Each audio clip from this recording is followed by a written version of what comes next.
This is Andrew Jordan again. Just wanted to continue talking Talmud with you. If you like what I'm doing here, please like and share and subscribe to my channel. This is my series where I am talking Talmud for skeptics and agnostics in the online space, people who follow popular channels dealing with religion, people who enjoy exploring these themes. I found that many people in this kind of space don't really understand what the Talmud is or how it works. So I started making these videos to help people understand. And this is the second video in the series. You can find the first video on my channel at A Jordan, and you can see the first discussion of the first mishnah in the Talmud. I wanted to start today by showing you a page of Talmud as it would look in the Hebrew and Aramaic edition of that volume. Typically, the Talmud is printed like this. If you don't read Hebrew or Aramaic, they're written in the same script. This might look a little confusing to you. So you can see, I'll explain what everything is here. You can see at the top, this is going to be the title of the of the tractate that you're reading, and you're going to have the name, the number of the chapter that you're in, and the name of the chapter. And then in the middle here, you're going to have the mishnah, which is usually at the top, if you have a mishnah on the page. And then you're going to have the majority of the page is going to be Gemara, which will sometimes include a second mishnah, which is written by this abbreviation here. And then sometimes it will go back to another Gemara at the after that. So this the reminding you that the Mishnah was written in the 2nd century, or compiled rather, and the Gemara was compiled in two different redactions, one in Israel Palestine in the 3rd to 4th centuries CE, and in Babylonia in the 4th to 5th century CE. The date is a bit difficult to nail down with precision because the text is written in such a way as that to make it essentially timeless, which removes a lot of the things that you might use to date it. However, there are ways of ascertaining roughly when that process might have happened, and we typically have a archaeological evidence of these texts about 100 years or so after when they're presumed to have been composed or edited. The Mishnah, we have evidence in a synagogue in the Middle East with inscriptions, and also evidence of the practice of Judaism in the rabbinic way. And then we have also another inscription of the Babylonian Talmud, the Jerusalem Talmud around 500 CE or so. And we have a complete tractate of Hulin, and I believe that's from around 700, but don't quote me on that if I got that wrong. So that's the rabbinic text itself, and then around each side you're going to have different commentaries. Okay, so the main commentary that you're going to do, that you're going to have, is the Rashi commentary, which is over here, and it's written in a different script. I'll see if I can zoom in a little bit, so you can see the block script like this is how the Torah is usually written, and also how the Aramaic and Hebrew of the Talmud is written in the Mishnah. Over here, you have a script that was it's called the Rashi script, but it wasn't actually developed by him, but it's somewhat similar to cursive, and it's mainly used to distinguish between the two texts, as you can see when it's a little hard to see with this version of it, but if you see where it quotes, it's actually quite blurry. So, but it's used to distinguish between the two texts, and so then over here you're going to have Tosafot, which is are descendants of Rashi in medieval Europe, for France and mostly in France, and they are commenting and adding to Rashi's discussion over here. And then on the bottom and over here, you're going to have different commentaries from different time periods, depending on which tractate you're seeing and things like that. Off to the side, sometimes you'll have references that have been put in by different editors. And then this is called the Vilna Talmud, which is from Lithuania. And it's the most common way or really the only way the Talmud is printed now in this style here. But it used to be printed in different ways that included different things. But so you'll have over here, you'll have references to where you can find other things. And particularly over here, you'll have halachic, where you can find out how something is meant to be done. So that's the background of what the Talmud looks like. Now I would like to go over here and look at the second mishnah in Berakhot, which is this following what we were looking at last time. The first mishnah is dealing with when you recite the Shema prayer, we'll call it that, in the evening, and we looked at the Gemara and some of the discussion about that. The second mishnah is when do you recite the Shema in the morning? So it starts in a similar way. Me'matai korin et Shema b'shacharit.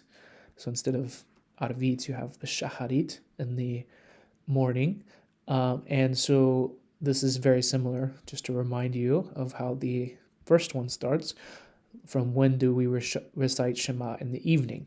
So we continue down with the next part, which is kind of the logical thing that should follow.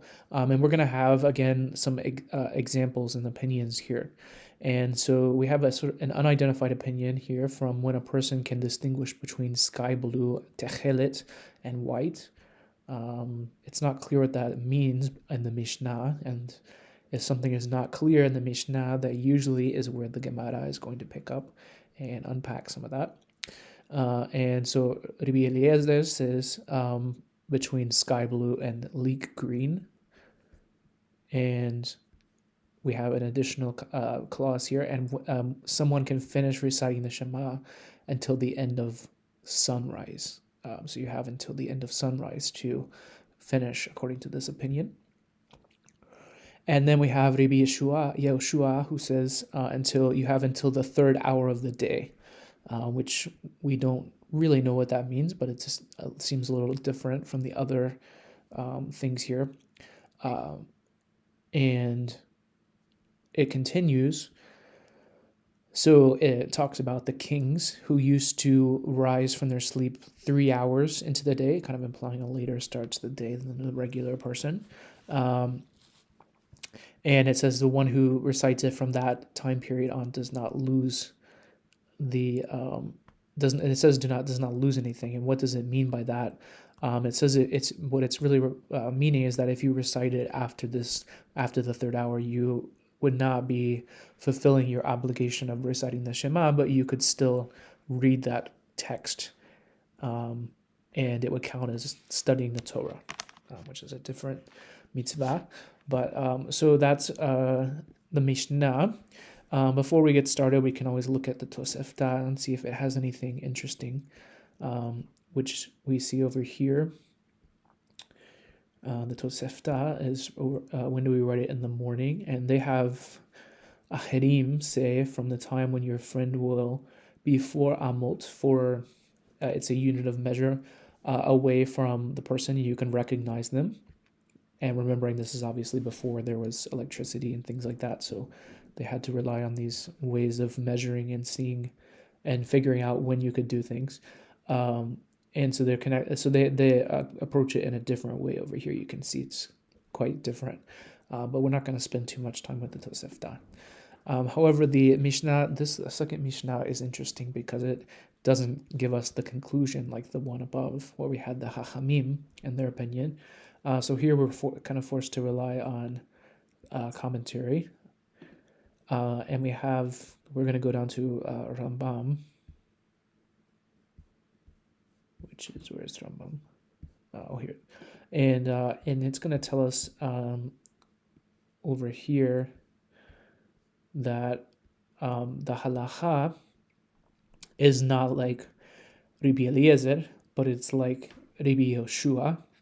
And this is kind of what we introduces us to a different word which is important, which is lechatchila, which means kind of before the fact. And this is contrasted with after the fact, which is b'diavad. This is a legal thing. So if you're in a situation and you realize something and you need to rely on an opinion to be able to accomplish or fulfill the mitzvah that you're wanting to do, you can rely on a lechatchila, a b'diavad position after the fact. Whereas the ideal is sort of like lechatchila, before the beginning, more or less. So that introduces some interesting and important concepts here. So we know that the halacha is like Rabbi Yehoshua. So now let's jump over to the Talmud over here. And so you can see we were in Berakhot 2a and b the last time, but now we're going to be over here in 9b, yeah. So the conversation has gone on for some time since where we were before, and we want to go down to the Gemara and start. So I'm gonna kind of go through this, and I want to get to a certain point, but I don't remember exactly where it is. So I'm gonna just keep going and see until when I get there. And so the question that it starts off with is what is sky blue and white that we were talking about from Rabbi Eliezer. And so we see here that it is talking about, it says, so are you talking about distinguishing between a pile of white wool and sky blue wool? Wouldn't you know the difference at night as well? So it has sort of a clarifying question. And then it says, no, it's probably talking about the strings that are part of the tzitzit, ritual fringes that are worn in the morning and not in the evening. So maybe that's what it's talking about. And then we go down here and we see, I'm going to not really go through this, but you can see there's a few different ideas from different rabbis and what they say for distinguishing the time frame here. And then we have Rav Huna says the halacha is in accordance with acherim. Well, what is acherim? Because we don't have acherim in the mishnah. Just to remind you, so we don't have that here. So let's see if we can figure out what that actually is referring to. And you click on it, and we can see that, if you remember, it was in the Tosefta, but it doesn't link it here. So I'll just go forward and we'll come back to it and see if we can find it. I thought it would link here, but it didn't. But we can also check commentaries if we want to see if we have any ideas about what it's saying. But we have the different options for understanding what we're studying here. And sometimes the Talmud leads to questions. That's kind of one of the things that it's meant to do, is spark questions. And so it says here, so it's talking about the halachas in accordance with ahirim. Abaye says that it's referring to the time when you can put on tefillin, or in Greek is phylacteries, which no one says this word, so just say tefillin or tefillin, and you'll be understood. But if you say phylacteries, most people will not know what you're talking about. So it's because we put on tefillin in the day, so maybe that's what it's talking about.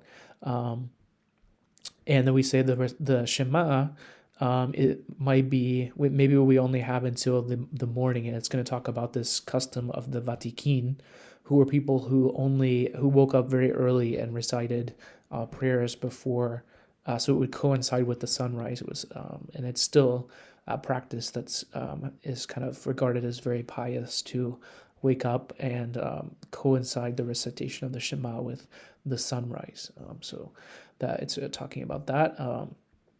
And so it's explaining a little more what the Vatikin did.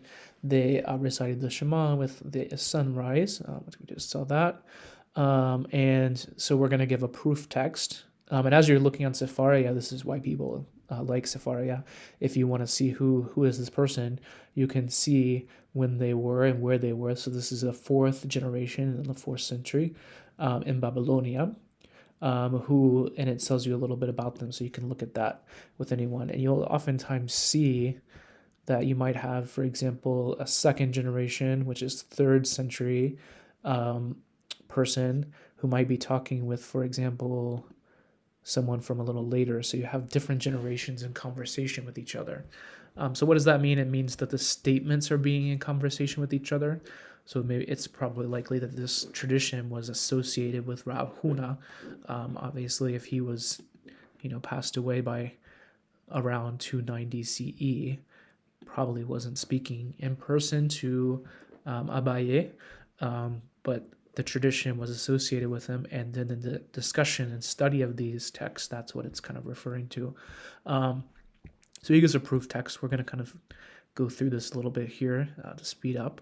And so we have another statement here from Yosef ben Eliakim, and this one doesn't have a summary of who he is, and I unfortunately don't remember exactly what generation he is, but so he mentions a community in Jerusalem that so it says here that a group of sages live there, and the one who juxtaposes prayer and redemption will incur no harm for the entire day.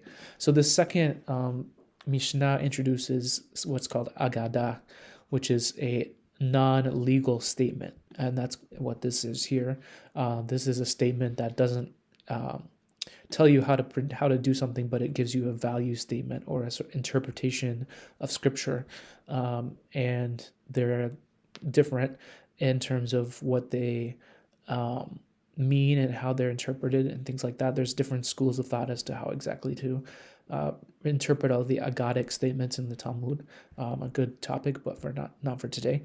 And so he continues. Rabbi Zeira says, "Do I juxtapose redemption and prayer, and nonetheless I was harmed?" So he's kind of offering a rebuttal to this one here. So you'll have that where they're going to debate this topic for a little bit. I'm going to just keep scrolling a little bit more here because we don't want to get too lost in the weeds, which is something that can easily be done when we're learning Gemara.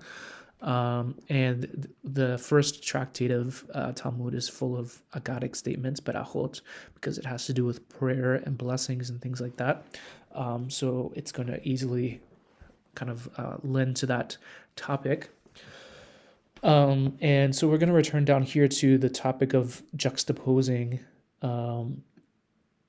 like relating together redemption and prayer. And so we're going to reference the beginning of prayer, which has this phrase from Psalm 51, "Lord, open my lips." Or up here we have it as Adonai sefatai tiftach ufi yagiti latecha, which is part of the daily prayers. And so this is giving us evidence that they were doing that at one point earlier, and then the Sidur, which is usually thought to have been composed around 1000 CE. And they're kind of debating, when should we say this? But we're going to try to scroll down a little bit and keep going here. And so let's see where to keep going. Okay, I wanted to just point out a few other things without concluding in a satisfactory way, just to keep this at a certain length. But we have here some discussion of the prayers in the what's called the Amidah, the standing prayer, which comes from the root for to stand. And there's 18 blessings traditionally, plus one, which that will be something that I'll cover late in a different topic, but just to show that they're discussing the prayers that are in the daily prayers that occur in Judaism.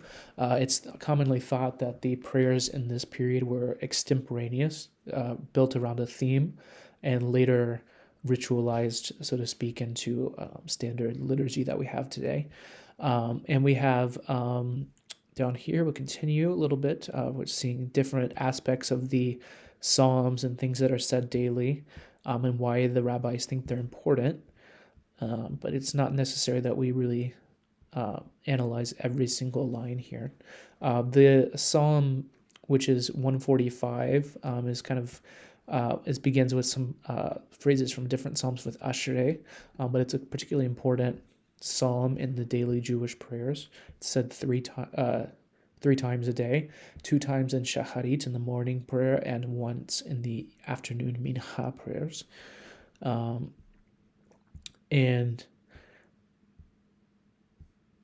so hold on, I'm just going to scroll down a little more here. I wanted to show one more thing that is, I think, in 10a.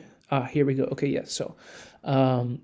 So this discussion is going on about the prayers and when we say them and why we say them and these kinds of things. And they're getting into the weeds of scriptural discussion, a debate of because the principle that they're using here is called, in English they call it, how do they translate it?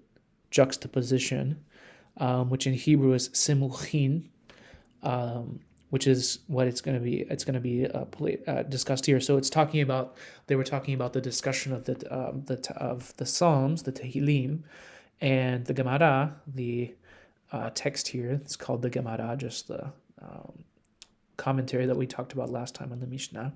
And so then what happens is a certain heretic, min or mina in Aramaic, comes to debate Rabbi Abahu, who was a third generation, right around the turn of the 4th century CE, who lived in Caesarea, in Caesarea, in the Roman provincial capital, as it says over here, so in Greco-Roman Palestine.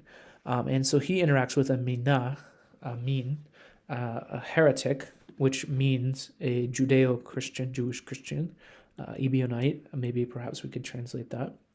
And so he, in this debate about the interpretation and use of Psalms and things like that, this heretic comes and talks to Rabbi Abahu, and mentions the Psalm of David in Psalm 3, when he fled from his son Absalom. And so he's saying, then it says, when David was fleeing from Saul into the cave, and the heretic is asking which one came first. So it says, since the event with Saul was first, it would be appropriate to write it first. So it should be the first one that you say in the prayer. So he's asking a complicated question about the order of prayers based off interpretation of the Psalms and things like that, which is not, it's the nature of the question is not super important for this, what I'm doing right now, but just to show you. But it's interesting, this response, which is something I wanted to get to in this video. So Rabbi Abahu says to the heretic, he says, you guys don't have the principles of interpretation that the rabbis have. So you don't have simuchin. So it's difficult for you to understand what we're doing here, because you don't have the tools of interpretation that we built, which is really sort of the what he's referring to. Simuchin is part of a series of logical statements and interpretation devices that the rabbis use to arrive at their interpretation of the Torah and Scripture in the Hebrew Bible. So he's saying the heretic doesn't have that, so he doesn't understand what's going on. So if they had juxtaposition or simuchin, they would know that this is not really very difficult. And then we go down here, and so that's interesting for a number of reasons. You'll see throughout the Talmud that the heretics, the minim, are used as sort of narrative devices almost. Did this debate really happen? Maybe. Maybe not in the way that it's presented here, but it was probably likely that the Jewish Christians and the rabbis engaged in some sort of debates. It could also just be an imagined debate. The rabbis sort of understand the general ideas of what Jewish Christianity was about, and are thinking this is what a debate might be like with them. There's a number of ways to kind of understand what that might be. So then we have another thing here from Rabbi Yohanan, and so just he is a 3rd century. I always have to think about 250, and that means 3rd century. That's something I always have to think about. So he's in Tiberias, and so he's important in the Jerusalem Talmud. And so he says, where do we know that, like, how do we know that we can use juxtaposition of different verses to arrive at a conclusion? And so they derive this. The rabbis give their proof text, and it's from Psalms 111. And so they only quote this part here, but the commentary here has given us the full background that we might need to know. So it's talking about that you can see here what it says, and so we know that the commentary below is kind of helping us out a little bit, saying that we can draw these inferences and relate these concepts together, because David's fleeing from Absalom is situated in the order that it is, to juxtapose it to the next chapter, which is about the war of Gog and Magog, which is in the 2nd Psalm. So it's kind of a complicated debate here, but that was related to what they were mentioning earlier. And as you can see, it's going to keep going and talking about this, but I think I want to kind of end it there. But this 2nd Mishnah introduced a number of important concepts. First, in the Mishnah itself, sometimes there is not a resolved halacha, a resolved legal position. And this is where we're going to have differences between Ashkenazim and Sephardim. Ashkenazim are the Jews from Europe, and Sephardim are the Jews from the Middle East, roughly speaking. And they're going to study the Talmud in different ways. I have happened to learn with Sephardic rabbis, so I know more the approach that is taken by certain Sephardim. And there's always exceptions to rules and things like that. But typically the Sephardic approach to the Talmud is to use it as a practical, or to derive practical legal decisions from the Talmud. So the purpose of the Sephardic approach is to look at the Mishnah, and we want to understand what the halacha is before we analyze the Talmud.